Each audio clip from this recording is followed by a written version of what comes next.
Muy bien, ya aquí nos estamos acomodando. Regáleme un segundo y ya nos acomodamos. Qué bueno es Dios, ¿ah? Su misericordia es para siempre. Y es nueva. Hoy es nueva. Y eso es maravilloso. Esta mañana yo quisiera compartir, voy a tratar de ser breve, yo quisiera compartir con ustedes ese título que yo puse a lo que yo quería compartir en esta mañana. Dentro de un ratito vas a ver por qué yo quise poner ese título. Hace unos días, cuando el pastor nos dice que vamos a estar estudiando el libro de los Romanos, la carta a los Romanos, yo pensé que era importante sacar un tiempo y leer, tratar de ponerme en el contexto de lo que íbamos a ir viendo para tener una idea, por lo menos. Entonces busqué algunos libros y empecé a leer, pero les soy honesta, el libro que cogí de la bibliotequita que tenemos era bien complicado, se me hizo complicado, un poco complicado. Entonces yo dije, no, voy a buscar otro tipo de soporte, y empecé a buscar libros ahí, y a su vez empecé a leer la carta que el apóstol Pablo le escribe a los romanos. Y conforme iba avanzando en la lectura de la carta, veo que es interesantísimo cómo el apóstol Pablo en los primeros capítulos, él es muy reiterativo, insiste una y otra vez en que a la iglesia en Roma le quede muy claro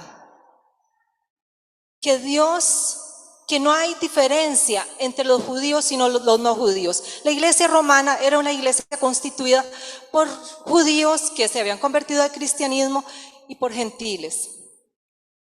Y el apóstol Pablo insiste una y otra vez en que les quede claro que Dios acepta a aquellos que confían en Él y en el sacrificio que hace Jesús por nosotros y no por las obras de la ley. El pueblo judío, los cristianos judíos en ese momento en la iglesia de Roma, tenían la idea de que por ser el pueblo escogido por Dios, por ser el pueblo al cual se le habían dado la ley, que ser el pueblo que llevaba en su cuerpo los varones la marca de la circuncisión, por ser el pueblo que tenía privilegios que Dios les había dado, ellos eran diferentes, eran especiales e iban a ser aceptados por Dios de manera más fácil, más rápida. Y el apóstol Pablo les dice, están equivocados. Así no funciona Dios. Este no es el plan, el proyecto, el propósito de Dios en este nuevo tiempo. Y en un momento ahí, el apóstol hablándole a la iglesia, les dice, no se equivoquen. No hay excusa, nadie en este mundo tiene excusa. Todos somos pecadores, todos necesitamos del favor y de la salvación en Dios. Y les dice, si ustedes se permiten juzgar a otros, les dice, están en la misma condición de ellos, caen en la misma condición. En el momento que ustedes juzgan, caen en la misma condición de aquellos a los que están juzgando. Avanzo en la lectura de la carta y en el capítulo 2 y en el verso 17, yo quiero que usted vaya conmigo, por favor, los que traen Biblia. Yo me encuentro una confrontación que hace el apóstol Pablo a la iglesia.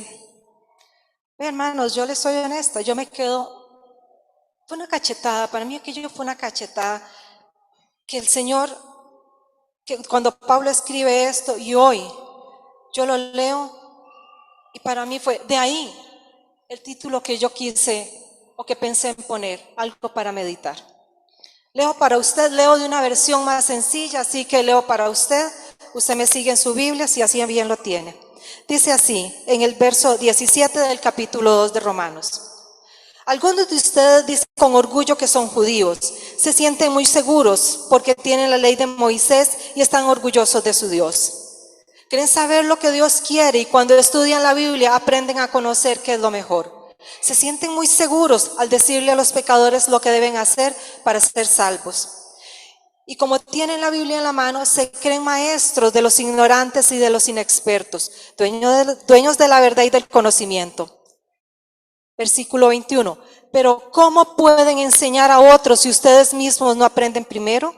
¿Cómo pueden enseñar que no se debe robar si ustedes mismos roban? Dicen a todos que deben ser fieles en el matrimonio, pero ustedes mismos son infieles. Odian a los ídolos, pero roban en los templos de estos ídolos. Están orgullosos de tener la Biblia, pero no la obedecen y son una vergüenza para Dios. Ven, hermanos, cuando yo voy avanzando en la lectura y yo me encuentro este pasaje, les repito, para mí fue como una bofetada. Y voy a permitirme en esta mañana hacer lo que yo hice para conmigo en esa tarde leyendo. Yo lo adecué, porque la Biblia está escrita. Usted podría decir, y cualquiera podría decir, cualquiera de los que estamos aquí podríamos decir, Pablo le está escribiendo a los judíos. Los judíos eran un pueblo y una raza diferente, y él está siendo específico al pueblo de los judíos. Y yo le digo, sí está hablándole a judíos, hermanos, pero está hablándole a la iglesia en general de Roma. Y esa palabra era para la iglesia romana, y está siendo para usted y para mí en esta mañana. Dios le habla a través del apóstol Pablo a la iglesia. Y yo voy a permitirme, con su permiso, hacer lo que yo hice esta tarde para mí cuando leía. Adecuado este pasaje a nuestra realidad, yo creo que el apóstol Pablo diría algo como esto.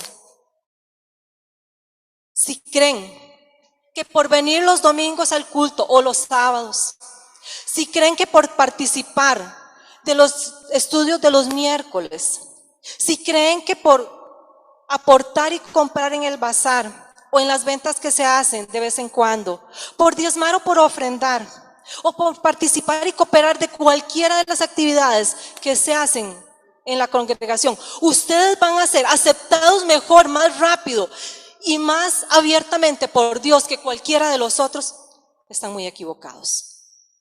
Así no es como trabaja Dios. Ese no es el plan. Dios no quiso y su pretensión nunca fue. En una parte ahí de la carta a los romanos, el apóstol Pablo le dice a ellos clarísimo, Dios no tiene favoritos. Para Dios todos somos iguales. Y en el momento, hermanos, que nosotros nos creemos dueños de la verdad y nos ponemos a compararnos con otros pensando que usted y yo somos mejores porque hacemos o porque no hacemos y que eso nos hace mejores delante de Dios, estamos muy equivocados. Estamos muy equivocados. Eso no es y así no es como Dios trabaja. Dios dice... El apóstol le dice a la gente, es por confiar en Dios y por creer y confiar en el sacrificio que hizo Jesús en la cruz del Calvario. En Romanos 3, 21 al 24, vaya conmigo por favor, porque este es un pasaje simple y sencillamente maravilloso.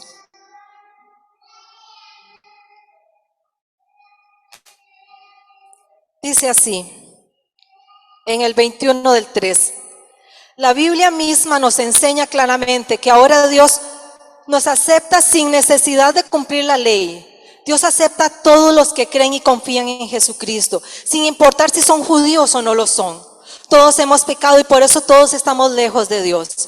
Pero Él nos ama mucho y nos declara inocentes sin pedirnos nada a cambio. Vea qué cosa más increíble.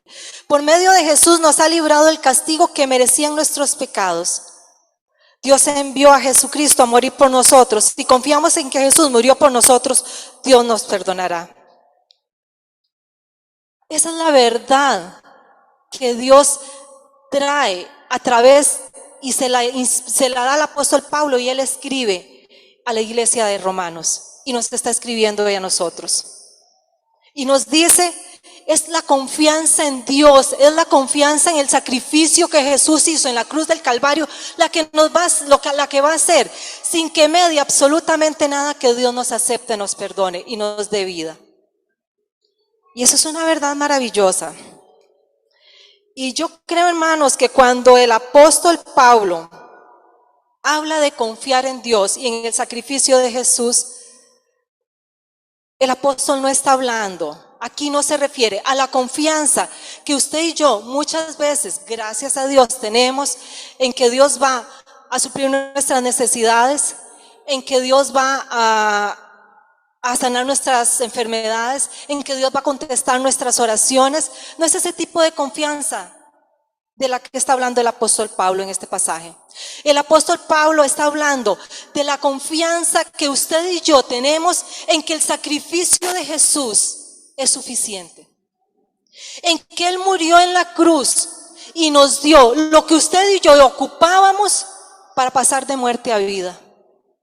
Y que no hay nada en este mundo, hermano, que usted y yo podamos hacer o dejar de hacer para mejorar o para contribuir a eso.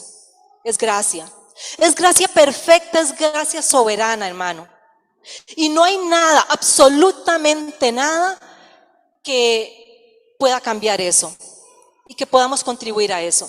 Y yo creo que esta es la confianza de la cual está hablando el apóstol Pablo. Es la confianza en que ese sacrificio fue suficiente y en que la ley ya no aplicaba, en que nada podíamos hacer y nada debíamos hacer para alcanzar eso, que era gratuito.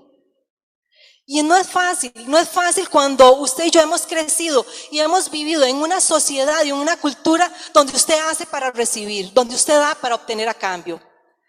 Trabajamos por un sueldo, se nos paga un sueldo. Estudiamos para obtener un título. Se hace ejercicio para mejorar la salud, para tener salud, para mejorar. Se hacen cosas, una y otra y muchas cosas a cambio para obtener cosas. Pero Dios dice, mi método es diferente, yo doy y no pido a cambio. Yo regalo por gracia y no necesito que hagan nada. Es gratis, es favor inmerecido y se los voy a dar. Porque a mí me plació y yo tengo y necesito confiar en que eso que Dios hizo por mí es suficiente. Y que yo no tengo que hacer nada, simplemente aceptarlo. De esa confianza es de la que está hablando el apóstol Pablo, de esa confianza. Y yo quisiera hablarle rápidamente de 3 puntos que me parece que son dignos de ser meditados. El primero, solo el Espíritu Santo cambia, hermano. Una vez que conocemos, una vez que hemos aceptado y hemos confiado en esa gracia, en ese favor, en ese regalo tan inmerecido, necesitamos entender que solo el Espíritu Santo cambia. Que las buenas intenciones, por muy buenas que sean, no son suficientes. Que por más que usted quiera y que por más que usted se esfuerce, que por más cosas que usted intente hacer, nuestra naturaleza es inclinada al pecado y al mal. Y que solo el Espíritu Santo va a poder transformar su vida y mi vida. En el 8, avance un poquito conmigo, por favor, en el mismo libro 8, en el mismo libro de los Romanos, en el capítulo 8, el apóstol Pablo le dice a la gente, en el versículo 1, leo para ustedes. Por lo tanto, los que vivimos unidos a Jesucristo no seremos castigados. Ahora, por estar unidos a Él, el Espíritu Santo nos controla y nos da vida. Y nos ha librado del pecado y de la muerte. Dios ha hecho lo que la ley de Moisés no era capaz de hacer, ni podría haber hecho. Porque nadie puede controlar sus deseos de hacer lo malo. Dios envió a su propio Hijo, y lo envió tan débil como nosotros los pecadores, lo envió para que muriera por nuestros pecados. Así por medio de Él destruyó al pecado. Qué verdad impresionante habla Pablo. Él dice, el Espíritu Santo que ahora está en ustedes, por haber confiado en Jesús, en Dios y en el sacrificio de Cristo, ese Espíritu que ha venido a ustedes, dice, es el que los va a cambiar. Es el que los va a controlar. Es el Espíritu Santo el que controla su vida y mi vida. Dice, porque no era posible para la ley, no podía hacerlo.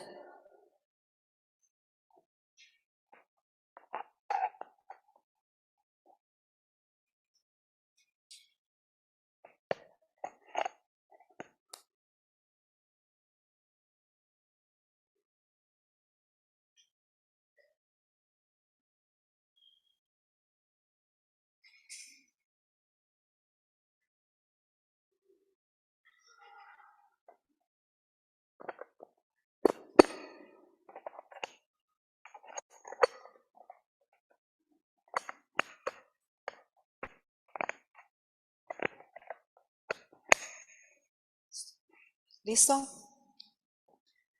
Gracias, Ignacio.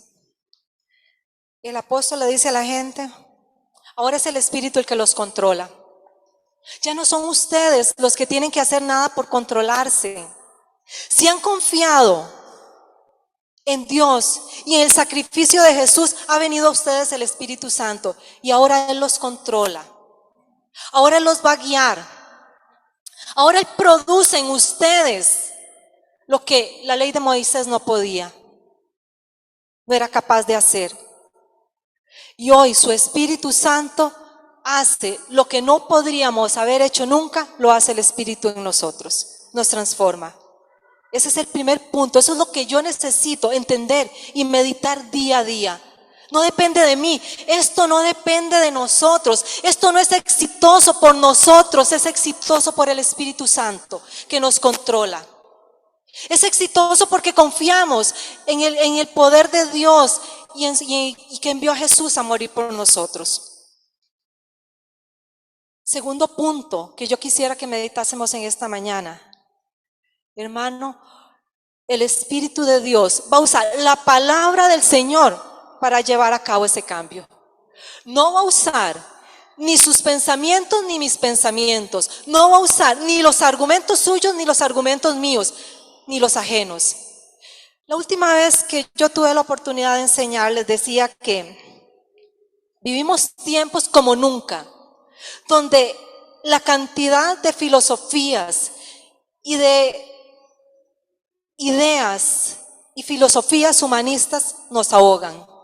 Vivimos tiempos como nunca, como nunca.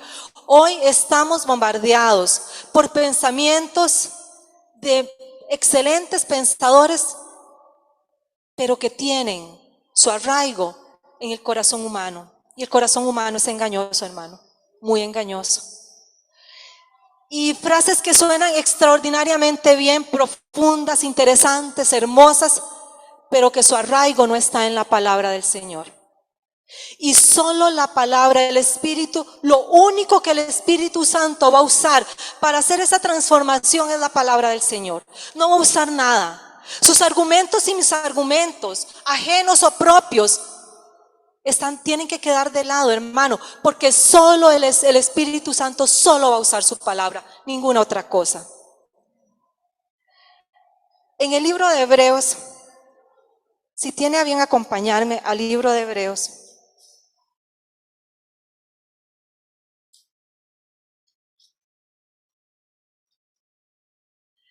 en el capítulo 4, en el versículo 12, el escritor de Hebreos dice: cada palabra que Dios pronuncia tiene poder y tiene vida. La palabra de Dios es más cortante que una espada de 2 filos y penetra hasta lo más profundo de nuestro ser. Allí examina nuestros pensamientos y deseos y deja claro si son buenos o son malos. Eso, solo la palabra de Dios es capaz de hacerlo, solo la palabra. Hace cientos de años el apóstol Pablo le escribe a la iglesia de Roma y la confronta en aquel tiempo y los pone en perspectiva de cómo son las cosas, de cómo deben ser, de lo que Dios quiere y de lo que Dios opina. Y hoy, en pleno siglo XX, en el 2022, en octubre del 2022, estamos nosotros analizando y meditando sobre lo que él escribió hace cientos de años. ¿No le parece que eso es una palabra viva y eficaz? ¿No le parece que es una espada que sigue cortando con 2 filos? que sigue atravesando nuestro corazón y que nos lleva a discernir, que discierne y nos lleva a sopesar lo que vivimos y cómo somos. Sigue siendo viva, sigue siendo eficaz.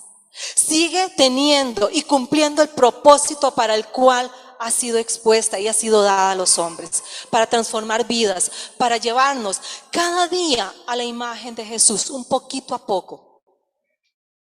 Tercer punto. Es indispensable, hermanos, se hace indispensable ser humildes. Porque nos vamos a ver ante la realidad de abandonar lo que sabemos para creer lo que Dios dice. Vaya conmigo a Mateo 18, por favor.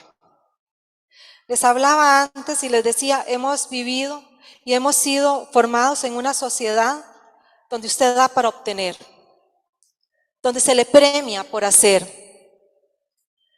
donde nada es gratis, donde es un intercambio de cosas. Y hemos sido formados ahí, hermanos, y sacarnos eso. Pensar en que usted y yo tenemos que abandonar lo que ya sabemos por creer lo que Dios dice no es algo sencillo. No es algo sencillo. Requiere de una enorme disposición y requiere sobre todo de una enorme humildad de parte suya y mía. Porque necesitamos ser enseñables. Y para ser enseñable es indispensable ser humilde. Y si no somos enseñables, hermanos, nuestra vida, nuestro futuro, nuestra realidad está muy comprometida. Si usted y yo no somos capaces de aprender, si no tenemos la actitud para que nos enseñen, estamos en problemas y en serios problemas. Quien no es capaz de aprender, no es capaz de modificar. Y si usted no puede aprender lo que Dios, si yo no quiero aprender lo que Dios me quiere enseñar, tope con cerca. Ya Dios no puede hacer nada. Ya el Espíritu Santo no puede trabajar. Necesita de su disposición y de la mía, de un corazón humilde para poder absorber lo de Dios.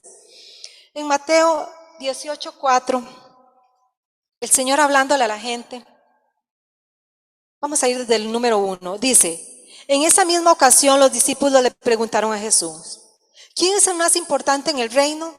Entonces Jesús llamó a un niño y lo puso en medio de ellos y le dijo: les aseguro, para que entren en el reino de los cielos, ustedes tienen que cambiar su manera de vivir y ser como estos niños. Porque en el reino de Dios las personas más importantes son humildes como este niño. Si alguien acepta a un niño como este, me acepta a mí. Luisa, nuestra nieta, anda por ahí. Luisa cumple ahora en noviembre 2 añitos. Qué bendición ha sido Luisa. Es una maravilla. Y vieran que Luisa tiene la característica que tienen todos los niños. Y es que ella tiene una apertura para aprender increíble. La sentamos en el regazo y en cuestión de 2 minutos le hemos enseñado una maña nueva o algo nuevo. Porque ella no cuestiona. Luisa es abierta, es sencilla. Y ella aprende con una facilidad enorme lo que le queremos enseñar. Y el Señor dice, ustedes tienen que ser como los niños. Tienen que tener esa apertura, esa sencillez, esa disposición para aprender. Yo no le estoy diciendo que usted y yo tenemos que aprender todo lo que se dice allá, ni cualquier cosa que dicen, porque se dicen cosas que comprometen mucho la verdad bíblica. Se dicen cosas que están muy ajenas a la verdad de Dios. Yo le estoy diciendo y me digo a mí misma, tenemos que aprender lo que Dios dice en su palabra. Necesitamos aprender lo que Dios quiere enseñarnos a través de su palabra. Y necesitamos ser enseñables. Necesitamos tener la disposición, la apertura, la sencillez que tiene un niño para aprender. Y como último punto que quisiera que meditásemos en esta mañana es entender que vivimos bajo la gracia y no bajo la ley, hermanos. Y es aquí donde viene la explicación, porque en algún momento yo me he cuestionado y yo digo, bueno, entonces, si Dios nos aceptó, si yo no tengo que hacer nada, si yo no puedo contribuir a nada de eso para poder obtener favor de Dios, ¿dónde quedan las obras? ¿Dónde queda lo bueno? Mi buena conducta, las cosas buenas que yo pueda hacer, ¿dónde están? ¿Dónde quedan en este camino? Y me encantó cómo lo dijo uno de los comentaristas conforme leía y avanzaba. Y leo textualmente lo que dice este comentarista con respecto a esto. Él dice, basándose en Efesios 4:1 al 6, dice: no rige pues el principio de la ley, haced esto y viviréis, sino el de la gracia, como es digno de la vocación con la que fuisteis llamados. Siendo pues las obras el fruto del Espíritu Santo en el corazón del hombre, muerto al pecado y estando bajo la gracia. Esta es la explicación, hermano, de por qué usted y yo vivimos, como es digno de lo que fuimos llamados. Usted y yo fuimos llamados por gracia. Usted y yo recibimos vida cuando estábamos muertos en delitos y pecados. Y hoy, conscientes, entendiendo y confiando en algo tan simple, sencillamente magnífico y soberano y perfecto, vivimos como es digno de este llamamiento.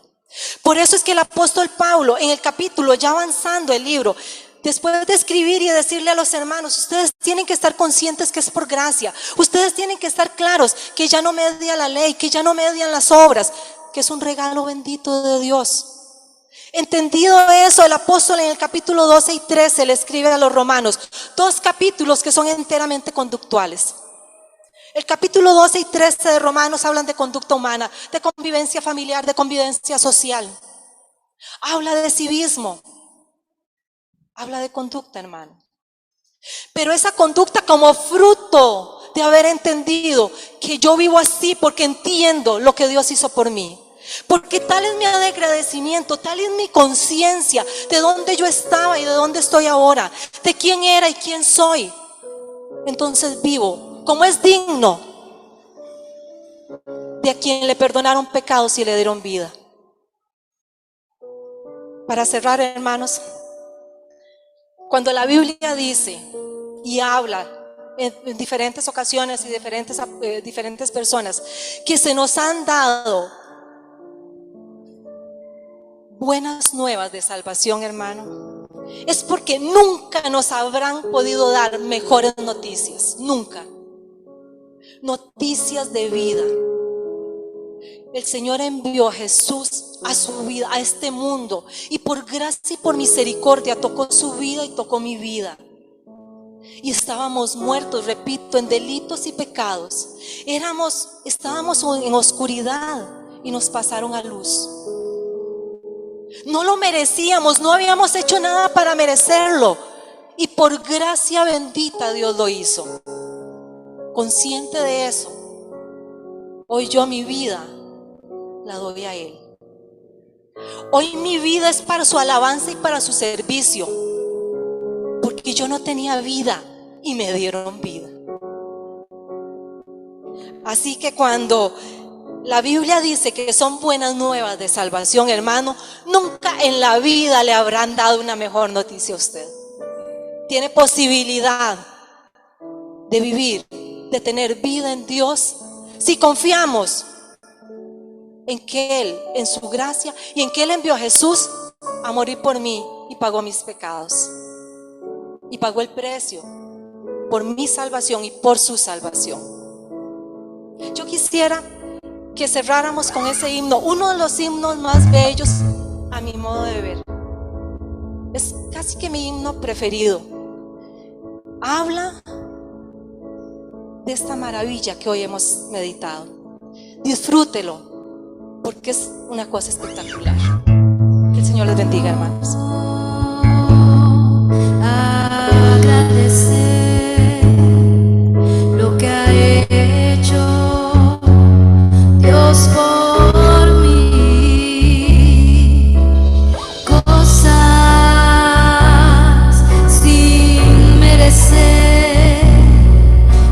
su sangre carmesí, y ni las voces de 1.000.000 de ángeles expresarán mi gratitud. Todo lo que soy y lo que espero ser, lo debo todo a Él. ¿Puede decirlo? A Dios sea la gloria, a Dios sea la gloria, a Dios sea la gloria por lo que hizo por mí. Con su sangre me ha limpiado, su poder me ha levantado. A Dios sea la gloria por lo que hizo por mí. Y quiero vivir para Dios, quiero agradarle solo a Él. Y si la gloria se me diera, la llevaré al Calvario, Señor, y con su sangre me ha limpiado, su poder me ha levantado. A Dios sea la gloria por lo que hizo por mí, por lo que hizo por mí, Señor, por lo que hizo por mí.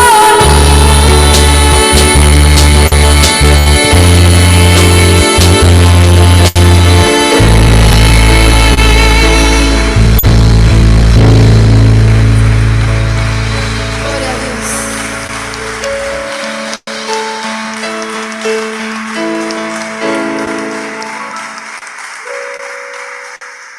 Gloria a Dios.